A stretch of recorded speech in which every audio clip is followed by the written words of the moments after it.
Guys, it's Sean. Welcome back to my channel. If you haven't yet already, subscribe to the channel. Please subscribe. If you like the videos, please like this video. If you like the video, share the content if you find it helpful. I'm going to talk about a comment. Well, I'm actually going to address a comment and make a video based on the comment that came in. If you would please excuse me a little bit. I'm coming down with a cold, and this is the third or the fourth time re-recording this video because I'm having these issues with coughing right now, so just please bear with me here. So the question is from John Smith, and John Smith, welcome to the channel. I think this is one of the first series of questions or comments you made on this channel, so I welcome you. He asked, does BSIS prohibit pursuing criminals on or off your contracted property? And then he has another question, which I'm not going to even mention any of the words that are in that question because I'm going to get blacklisted by YouTube if I do mention that, but I'll make a separate video for that sometime next week, next month, or maybe even sooner. And John also says this: thanks bro, I brought you a lot of viewers, current on duty, retired, and current security. You demand, keep us informed. John, thank you very much for doing this. Guys, if you find these videos helpful, you think that the content could potentially save someone's life, please press the share button on your cell phone or your smart device and share it with other people. Knowledge is power. Okay, so let's talk about pursuing people off property. Let me close my computer screen here. The decisions.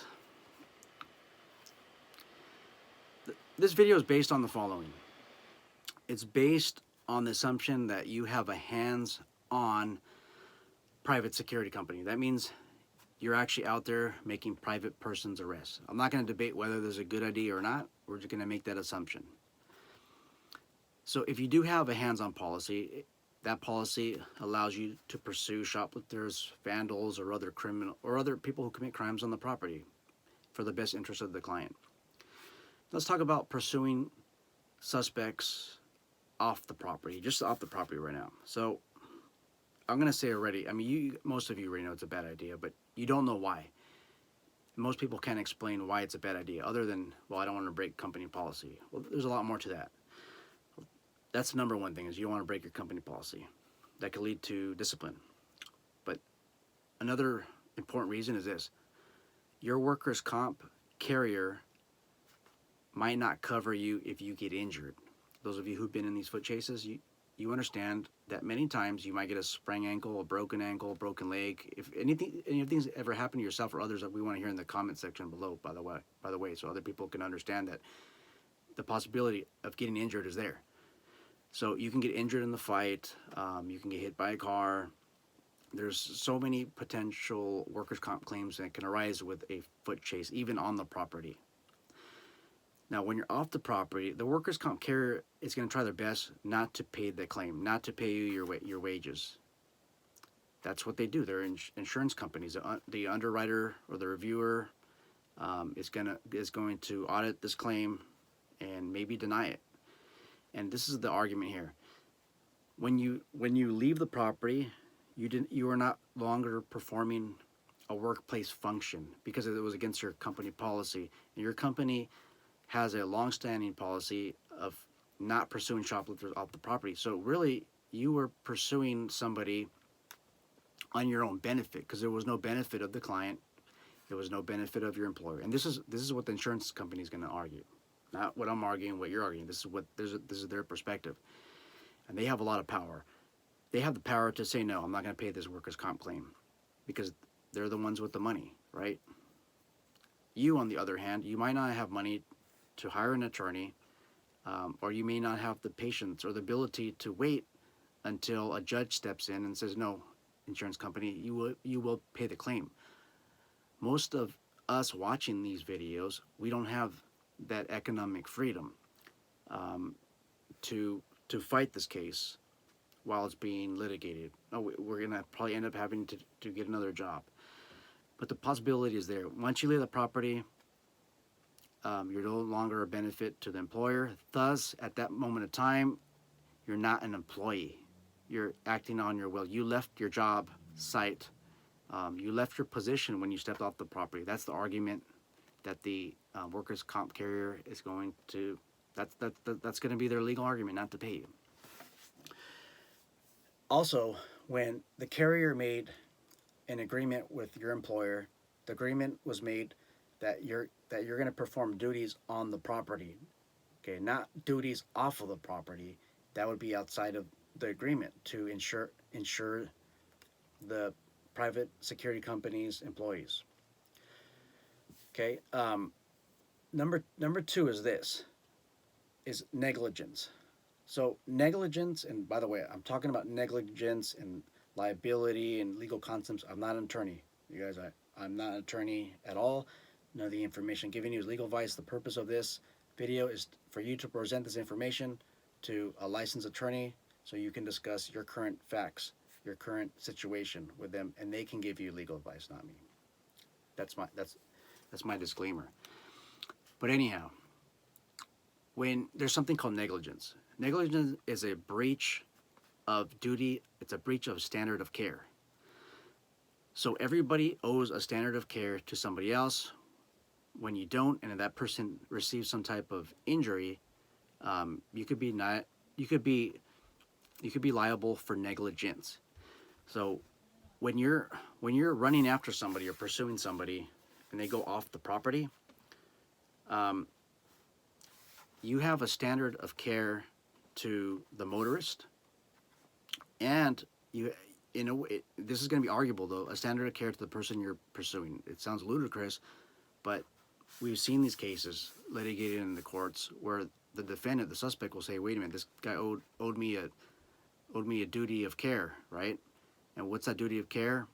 Well, to not pursue me off property." Okay, it sounds crazy, but that's a legal concept that might be tossed in there. You also have to figure that when you're running after this person, now you owe a duty of care to the motorist as well. So I can't think of any foot chase that occurs on public streets, your normal, your regular foot pursuit, where no California or other state vehicle codes were being violated. When you violate a vehicle code or some type of ordinance, you could potentially be breaching a duty of care to be safe with other motorists. When you're running after this person, you're probably jaywalking.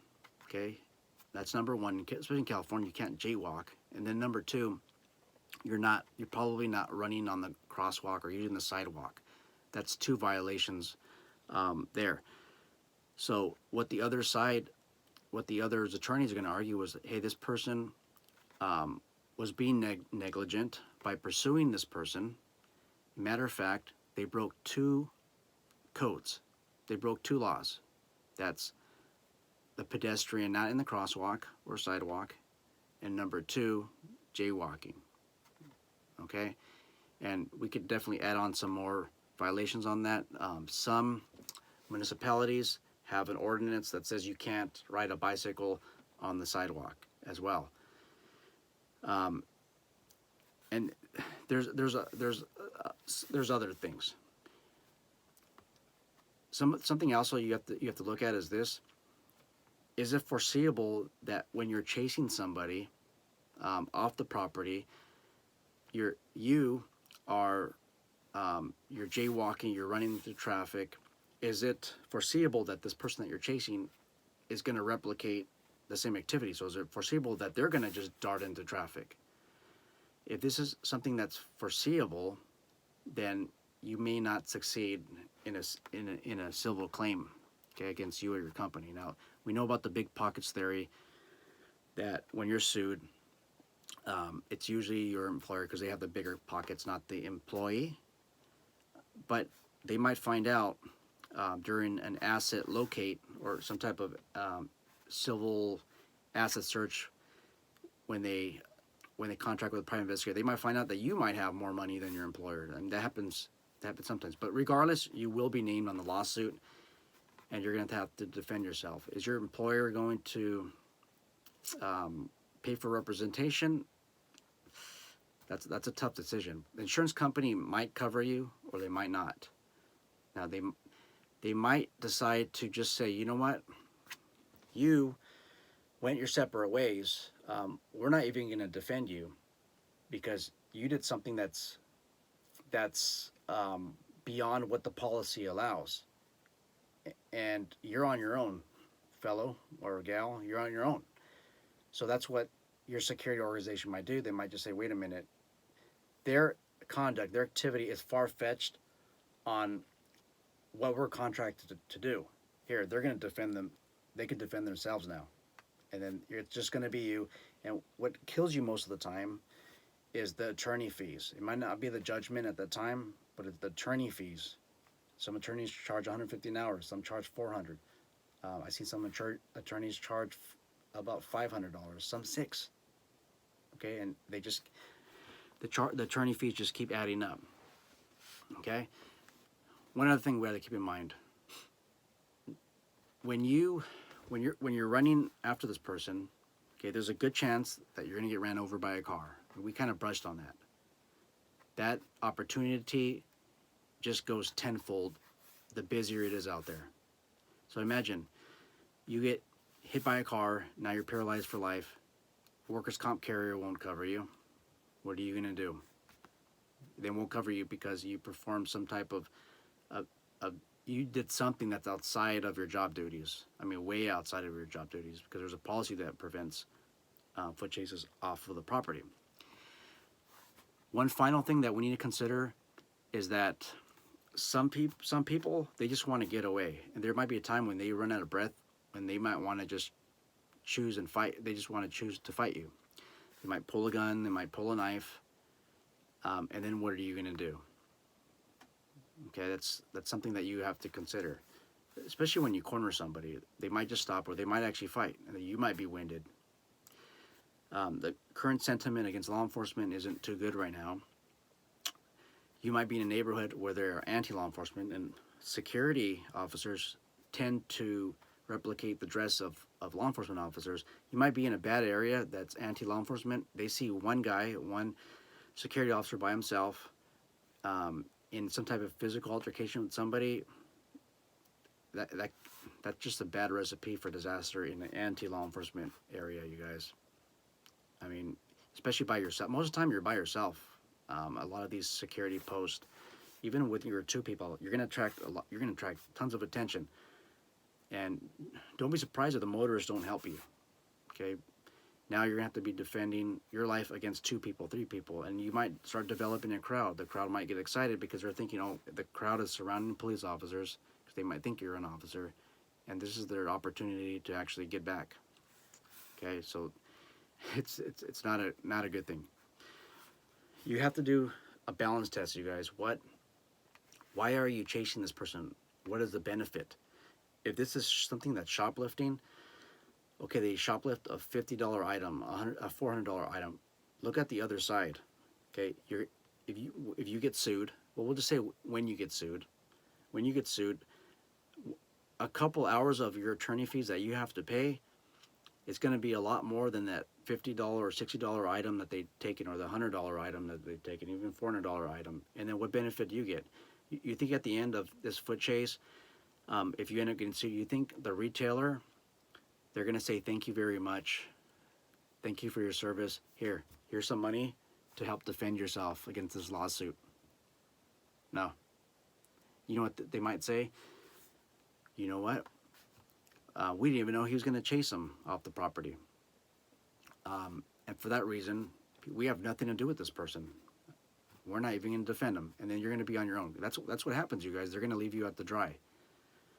When accountability comes into question, when we ask for somebody to be accountable, everybody scatters, and you're the scapegoat.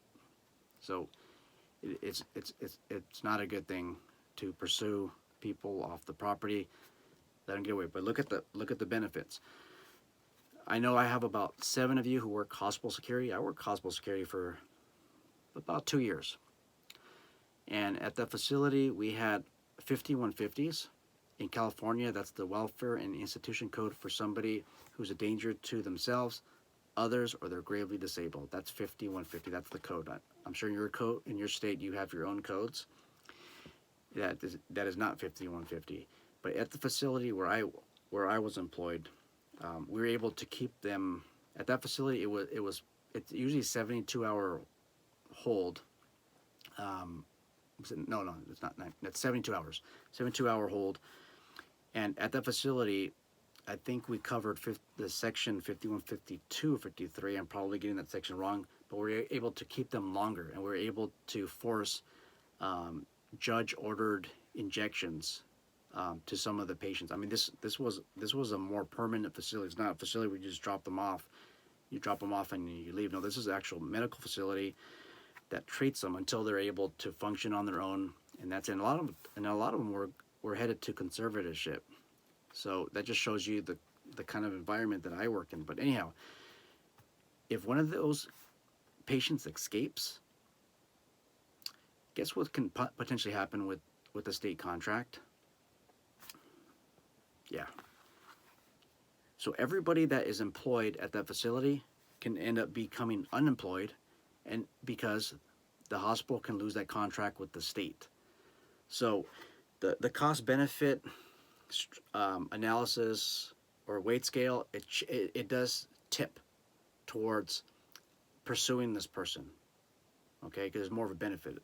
At the hospital where I was employed, we ran off the property for these people. It rarely happened, and at the end there'd be some type of altercation, but we don't let them go. Okay, you don't let them go because look, they're on a behavioral health hold because of a good reason most of the time, right? They're a danger to themselves, others, or they're gravely disabled, meaning they can't take care of themselves. But what if the person who was admitted was a danger to other people, and then now they're on their way to finish what they started with somebody else? That's why you do whatever you can to go off the property while you're in fresh pursuit and stop them.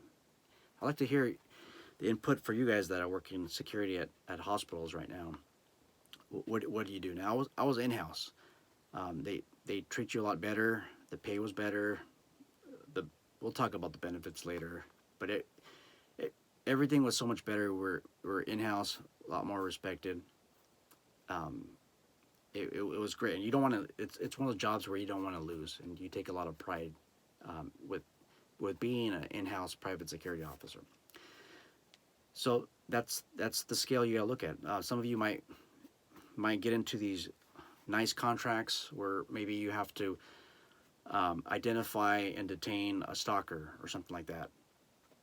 Let's just say this person actually visits the victim's property and then runs off.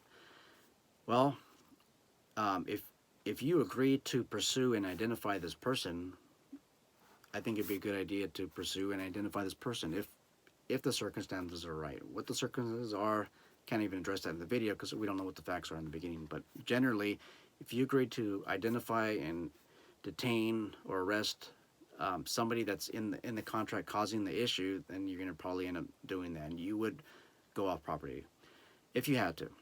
Okay, so look at the pros and cons, but when in doubt, follow your company policy. When in doubt, even if there's a company policy, look at the pros and the cons. If you guys have any questions, concerns, if you want to add anything to the video, please comment below. Looking forward to the dialogue.